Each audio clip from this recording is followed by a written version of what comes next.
Hello பசங்களா, எல்லாரும் எப்படி இருக்கீங்க? நல்லா இருக்கீங்களா? நாங்க இங்க சூப்பரா கொண்டா. இன்னைக்கு QOD-ல ஒரு சூப்பரான கொஸ்டின். ஒரு காம்படிட்டிவ் எக்ஸாம் பாயிண்ட் ஆஃப் வியூல பார்த்தாலுமே இது ரொம்ப முக்கியமான ஒரு கேள்வி. சோ இதுல பாத்துருவோமா? யா. சோ இன்னைக்கான கேள்வி உங்களுக்கு it is nothing but the structure of kidney and the steps involved in the formation of urine. இதே கேள்வி, இதே கான்செப்ட் நீங்க நீட்டுக்குமே படிக்கணும்.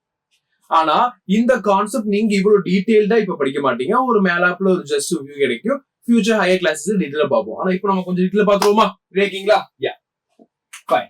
சோ ஸ்ட்ரக்சர் ஆஃப் கிட்னி பேசிக்கா நமக்கு கிட்னி பார்த்தா ஓகே சார், பீன் ஷேப்ல இருக்கும், உள்ள வந்து எப்படி நமக்கு பிரமிட்ஸ் மாதிரி இருக்குங்கிற ஒரு ஐடியா இருக்கு உங்களுக்கு. இதை கொஞ்சம் நம்ம டீடைலா பார்க்கணும், சரியா? So kidneys R been shaped, reddish brown in color. The kidneys lies on either sides of the vertebral column in the abdominal cavity attached to the dorsal body wall. என்ன சொல்ல வராங்கன்னா பாருங்க, எங்க இருக்கு either side போட்டிருக்காங்க அப்படின்னு அர்த்தம், ரெண்டு பக்கமும் இருக்குன்னு அர்த்தம். ஓகே, vertebral column உங்களுக்கு vertebral பின்னாடி வரும்ல. சோ vertebral column either sideல இருக்கு. ஆனா இந்த பகுதி நம்ம என்ன சொல்லுவோம்னா abdominal cavityன்னு சொல்லுவோம். ஏன்னா இதெல்லாம் abdomen region இருக்கனால இந்த ரீஜனை abdominal cavityன்னு சொல்லுவோம். அது வந்து எப்படி, இந்த கிட்னி வந்து அப்படியே ஃப்ரீ லைங்கா இருக்குமா, அப்படியே ஆடிக்கிட்டே இருக்குமா? இருக்காது. ஒரு இடத்துல அட்டாச் ஆகணும். யாரு? பாடி வால் கூட அட்டாச் ஆகும். புரியுதா உங்களுக்கு? ரெண்டு சைடு கூட அப்டாமினல் கேவிட்டில இருக்கும். அது வந்து ஃப்ரீ லைங்கா இருக்காது. ஒரு பக்கம் உள்ள இருக்கிற பாடி வால் கூட அட்டாச் ஆகி அப்படியே ஃப்ரீ லைங் இல்லாம பிக்ஸ்டா இருக்குங்கிறது மீன் பண்றாங்க. The right kidney is placed lower than the left kidney. ரொம்ப முக்கியமான point. As the liver takes up space on the right side. Left kidney right kidney பார்த்தா ஒரே மாதிரி இருக்குமான்னு கேட்டா நிக்காது. ரைட் கொஞ்சம் இறங்கி இருக்கும். என்னன்னு பாத்தீங்கன்னா அந்த இடத்துல லிவர் இருக்கும். சோ லிவர் அந்த இடத்துல வந்தனால அந்த ஸ்பேஸ் அங்க ஆக்குபை ஆயிடுச்சா. சோ ஆப்வியஸ்லி கிட்னி கொஞ்சம் இறங்கி நிக்கணும்னால இப்படிதான் இருக்கும். ஓகேவா? Each kidney is about 11 cm long, 5 cm wide and 3 cm thick. Okay. So internally the kidney consists of. அத பாத்துருவோமாடா. ஃபர்ஸ்ட் டைம் டயகிராம் பாத்துருவோமா? Yeah. This is how kidney looks. Correct? பாருங்க, kidney இதுல அரேஞ்ச் பண்ணா கூட பொசிஷன் அப்படியே arrange பண்ணிருக்கு. Right கொஞ்சம் அப்படியே கீழ இருக்கு. தெரியுதா உங்களுக்கு? என்ன லிவர் வந்துரும். ஓகே, லிவர் கொடுக்கல, but I just make it fan. இப்போ நல்லா பாருங்க பசங்களா, கிட்னியோட ஸ்ட்ரக்சர் நம்ம பார்த்தாச்சு. ஓகே, இப்போ உள்ள பாத்தீங்கன்னா கிட்னி நம்ம பிரைமரி ரெண்டு பார்ட்டா பிரிக்கலாம். ஒன்னு வந்து கார்டெக்ஸ், இன்னொன்னு மிடில். நல்லா கவனிங்க. கிட்னியோட இந்த பகுதி இருக்கா, இந்த உள்ள இருக்கிற இந்த பகுதியை நான் என்ன சொல்லுவேன்னா I call this region as cortex. உள்ள இந்த region you can see this, these are called as medulla. ஞாபகம் வச்சுக்கோங்க. ஓகே, கிட்னியோட வெளியே நம்ம போல கிட்னிக்குள்ள அறுத்து பார்க்கும்போது அவுட்டர் ரீஜன்ல இருக்கிறத கார்டெக்ஸ்னு சொல்லுவோம். கிட்னிக்குள்ளே அவுட்டர். புரியுதாடா? இது கிட்னினா கிட்னி உள்ள இருக்குது. ஓகே, கிட்னி உள்ள இந்த வெளியாப்புல இங்க இருக்கா, this outer region called as cortex, center region called as medulla.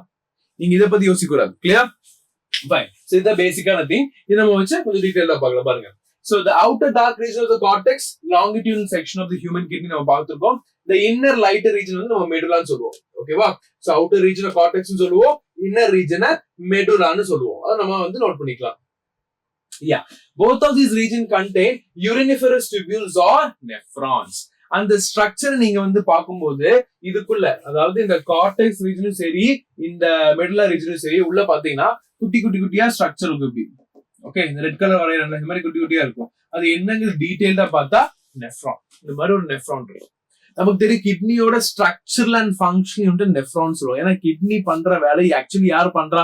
Nephron தான் பண்ணுது. அப்ப இந்த நெஃப்ரான் வந்து இந்த கார்டெக்ஸ்ல இருக்க அப்படியே புள்ளி புள்ளியா இருக்கும். அதை ஜூம் பண்ணி பார்த்தா அப்படி இருக்கும். சரியா? புரியுதுதான்? யா. சோ பாருங்க அடுத்து. எஸ். சோ இந்த ரீஜனுக்குள்ள நம்ம பார்த்தா இந்த பிரமிட்ஸ் இருக்கவங்களுக்கு இதுல தான் மெடுலரி பிரமிட்ஸ் சொல்லுவோம். Can you see this structure? இப்படி இருக்கு. இந்த ரீஜன் இப்படி இருக்கு பாத்தீங்களா? இந்த மாதிரி ரீஜன்ஸ் என்ன சொல்லுவோம்னா பிரமிட்ஸ் சொல்லுவோம். இதுதான் பேசிக். அண்ட் இந்த ஒரு ஸ்பேஸ் தெரியுது உங்களுக்கு. இந்த ஸ்பேஸ்க்குள்ள தான் இந்த பிளட் வெசல்ஸ், இந்த ப்ளூ கலர் ரெட் கலர்ல தெரியுது என்னன்னா பிளட் வெசல்ஸ். அப்ப பிளட் வெசல்ஸ்ல எப்படி போகுதுன்னு பாத்தீங்கன்னா ஹைலம்னு ஒரு நாட்ச் வழியா போகுது, ஒரு ஸ்பேஸ் வழியா போகுது. நல்லா பாருங்க. யா, பாருங்க. A notch called hilum is present through which blood vessels and nerve enters in and the urine leaves out. புரியுதா உங்களுக்கு? அப்ப கிட்னிங்கிற ஸ்ட்ரக்சர்க்குள்ள போற அந்த டியூப்ஸ் இருக்கா, எப்படி போகுது? ஹைலம்ங்கிற அந்த ஸ்பேஸ், அந்த நாட்ச் வழியா போகுதுங்கிறத இங்க நம்ம புரிஞ்சுக்கலாம். Okay, so you have this diagram here. nephron diagram additional தெரிஞ்சுக்கலாம். Okay, we'll do a separate video for this as well. Fine. இப்ப அடுத்த முக்கியமான கேள்வி, steps involved in urine formation. இப்ப நம்ம பாத்தீங்கன்னா நீங்க எங்க படிச்சது பிரைமரியா மூணே ஸ்டெப் தான். Okay, glomerular filtration, tubular reabsorption and tubular secretion. மூணே விஷயம். இந்த 3 விஷயத்துல நீங்க டீடைல்டா ஹையர் கிளாஸ்ல படிப்பீங்க. யார் உள்ள இப்ப நீங்க என்னன்னா என்ன நடக்குதுன்னு படிப்பீங்க. ஓகேவா? ஹையர் கிளாஸஸ்ல யாரால் நடக்குது, யார் உள்ள வரா, யார் வெளியே போறா, எதனால உள்ள வருது, எதனால வெளியே போகுது, என்ன பிரஷர், என்ன ஃபோர்ஸ், அது எல்லாமே படிப்பீங்க. ஓகே, இப்படி கொஞ்சம் நம்ம பேசிக்கா பார்த்தலாம். ஓகே, சோ குளோமருலர் ஃபில்ட்ரேஷன் கவனிங்க. Urine formation begins with the filtration of blood. First ரொம்ப முக்கியமான விஷயம், பிளட் ஃபில்டர் ஆகுறதா இந்த யூரின். நிறைய பேர் வித்தியாசமா யோசிப்பாங்க. nothing like that. Okay, what happens, bloodல வந்து நமக்கு தேவையான காம்பனன்ட்ஸ் இருக்கு, தேவை இல்லாத காம்பனன்ட்ஸ் இருக்கு, like urea and some ions. அப்ப அது எல்லாமே எக்ஸ்கிரீட் ஆகணும்னா இந்த பிளட்டை தான் நான் ஃபில்டர் பண்ண போறேன். அதுதான் ஃபர்ஸ்ட் ப்ராசஸ். ஓகே, இந்த பிளட்டை வந்து நம்ம என்ன பண்ண போறோம், ஃபில்டர் பண்ண போறோம். எப்படி நல்லா பாருங்கடா, இந்த இடத்துல உங்களுக்கு ஒரு இது தெரியுது, this is what we call as glomerulus, nothing but a group of blood vessels. இது வந்து பவுமன்ஸ் கேப்சூல் சொல்லுவோம் இந்த ரவுண்ட். ஓகே, சோ பவுமன்ஸ் கேப்சூலுக்குள்ள இந்த மாதிரி குளோமருலஸ் இருக்கும். அப்போ இந்த குளோமருலஸ் என்னது, பிளட் வெசல். அப்ப பிளட் இருக்கு. அப்ப என்ன ஆகும்னா இந்த பிளட் வந்து இந்த கப் லைக் ஸ்ட்ரக்சரை கிராஸ் பண்ணி இங்க வரும். அப்போ அந்த கப் லைக் நல்லா கவனிங்க, குளோமருலஸ்ங்கிற பிளட் வெசலுக்குள்ள பிளட் இருக்கு. இந்த பிளட் என்ன ஆகும், cup like structure Bowman's capsule இருக்கா, அதை கிராஸ் பண்ணி உள்ள வரும், அதை கிராஸ் பண்ணி இதுக்குள்ள வரும். அப்ப அதை கிராஸ் பண்ணும்போது ஆட்டோமேட்டிக்கா என்ன ஆகுது, ஃபர்ஸ்ட் பேசிக் ஃபில்ட்ரேஷன் நடக்குது. அதுதான் glomerular filtration. Clear? Got it? Fine. நல்லா பாருங்க, urine formation begins with the filtration of blood through epithelial walls of the glomerulus and Bowman's capsule. அவ்வளவுதான். இதோட தெளிவா சொல்ற கேளுங்க பசங்களா. நீங்க ஸ்ட்ரக்சரை பார்க்கும்போது எப்படி தெரியுமா இருக்கும், இந்த மாதிரி Bowman's capsule இருக்கும். சரியா? இங்க அப்படியே பிரியும். Okay, just like that I'm drawing. Okay, so this is important. Okay, இது Bowman's capsule. அப்ப இந்த Bowman's capsule பாத்தீங்கன்னா இங்க நிறைய கச்சன்னு இருக்கும். இதுதான் glomerulus னு சொல்லுவோம்.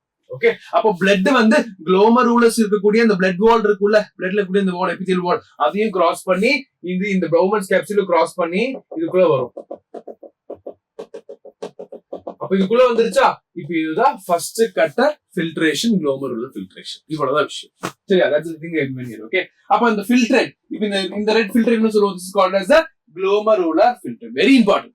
அப்ப blood இருக்குடா இதுக்குள்ள, இந்த blood என்ன பண்ணுது, இந்த epithelial wall கிராஸ் பண்ணி இந்த Bowman's capsule கிராஸ் பண்ணி இதுக்குள்ள வந்திருக்கு. இந்த ஃபில்ட்ரேட் பேரு glomerular filter. அப்ப இதுல என்ன இருக்கு, both essential and non essential substance வந்து பிரசன்ட் ஆயிருக்கு. ஓகே, இது வந்து இவனதான் ஃபில்டர் பண்ணும், இவனதான் பண்ணணும் இல்ல, ஒரு சைஸ் இருக்கும். இந்த சைஸ்க்குள்ள நல்லவன் போனாலும் சரி, கெட்டவன் போனாலும் சரி, யார் போனாலும் ஃபில்டர் ஆயிடும். அந்த மாதிரி ஒரு ஸ்பேஸ். அவ்வளவுதான். சரியா? சோ அப்ப என்ன, both essential non essential are present. Clear? என்ன பாருங்க. அடுத்து tubular reabsorption. பாருங்க, the filtrate in the proximal tubule consists of essential substances such as glucose amino acids. நல்லா பாருங்க, நான் என்ன சொன்னேன், அதுல வந்து ஒரு போர் கணக்கு தான், ஒரு ஹோல் கணக்கு தான். இந்த ஹோல்ல உன்னால போக முடியுதுன்னா யாராலும் ஃபில்டர் ஆயிடலாம். நல்லவனும் சரி, எனக்கு வேண்டாதவனும் சரி, எவனாலும் ஃபில்டர் ஆயிடலாம். எனக்கு நல்லவனு விட முடியாதுல்ல, I can leave glucose, so I'll have to reabsorb it. அப்போ அந்த Bowman's capsule இருந்து டியூபியூல்குள்ள போயிருச்சு. அந்த டியூபியூல்குள்ள இருக்கக்கூடிய அந்த நல்லவனை நான் திருப்பி வெளியே எடுக்கணும், ரீஅப்சார்ப் பண்ணணும். அத tubular reabsorption. கிளியர்? பாருங்க, vitamin, sodium, potassium, bicarbonates and waste that reabsorb blood by process of selective reabsorption. அப்ப நான் செலக்ட் பண்ணி எனக்கு இவனை ரீஅப்சார்ப் பண்ணணும்னு சொல்லி நான் அந்த குளுக்கோஸை ரீஅப்சார்ப் பண்றேன். அவ்வளவுதான் விஷயம். அடுத்து, இப்ப நான் எப்படி பிளட்ல இருந்து எனக்கு தேவையான விஷயத்தை ரீஅப்சார்ப் பண்ணணும், அதே மாதிரி சம்டைம்ஸ் ஃபர்ஸ்ட் ஃபில்ட்ரேஷன் ஞாபகம், குளோமருலர் ஃபில்ட்ரேஷன், அந்த இடத்துல கண்டிப்பா எல்லா வேஸ்ட்டுமே ஃபில்டர் ஆயிருக்குமோன்னு கேட்டா சொல்ல முடியாது. கண்டிப்பா இருக்காது. ஏன்னா அது சைஸ் பேஸ்னால யாராலும் போயிருக்கலாம், யாராலும் போகாம இருக்கலாம். இப்ப என் வேஸ்ட் ரொம்ப குட்டியா இருக்கு, அப்ப அவன் போயிருக்கணுங்கிற அவசியம் இல்லை, அவன் ஃபில்டர் ஆயிருக்கணும் அவசியம் இல்லை, அவன் பிளட்ல இருக்கலாம். அப்போ அதை நான் கண்டுபிடிச்சு என்ன பண்ணும், நான் அதை வேஸ்ட்ல ரிமூவ் பண்ணும். அதுதான் டியூபுலர் செக்ரேஷன். எப்படி டியூபுலர் ரீஅப்சார்ப்ஷன்ல எனக்கு தேவைப்படுற பொருள் வந்து வேஸ்ட்ல மிக்ஸ் ஆயிருக்கோ அதை நான் எடுத்துடுறேன். சம்டைம்ஸ் பிளட்ல வேஸ்ட் வந்து பிளட்ல அப்படியே இருக்கும், அதை என்ன பண்ணும், அதே மாதிரி திருப்பி அந்த வேஸ்டுக்குள்ள போடணும், ஃபில்ட்ரேட் குள்ள போடணும், யூரின்குள்ள போடணும். அப்ப என்ன ஆகணும், அந்த டியூபுலர் செக்ரேஷன் ப்ராசஸ் மூலமா நான் என்ன பண்றேன், பிளட்ல இருக்கிற வேஸ்ட எடுத்து உள்ள போட போறேன். அவ்வளவுதான். பாருங்க, substance such as urea or ions are secreted into the tubule. This tubular filtrate is finally known as urine. Clear? Which is hypertonic. ரொம்ப கான்சென்ட்ரேட் ஆகும், நல்லா ரிச்சா இருக்கும், அயன்ஸ் ரிச்சா இருக்கும், வாட்டர் கம்மியா இருக்கும். Okay, in man finally the urine passes into the collecting duct to the pelvis and to the ureter into the urinary bladder. இது கொஞ்சம் டீடைலா பாப்போம் பாருங்க. இங்க இருந்து இந்த நெஃப்ரான்ஸ் எல்லாம் சேர்ந்து யூரின் அப்படியே கலெக்ட் பண்ணி ரீனல் பெல்விஸ் தெரியுது, இந்த ரீனல் பெல்விஸ் மூலமா வந்து அப்படியே யூரேட்டர் வழியா யூரினரி பிளாடருக்கு அனுப்பி ஸ்டோர் பண்ணி வச்சு. அவ்வளவுதான் விஷயம். Clear? This is all about the formation. Okay. அப்ப when the urine bladder is full, the urine is expelled out through ureter. Okay.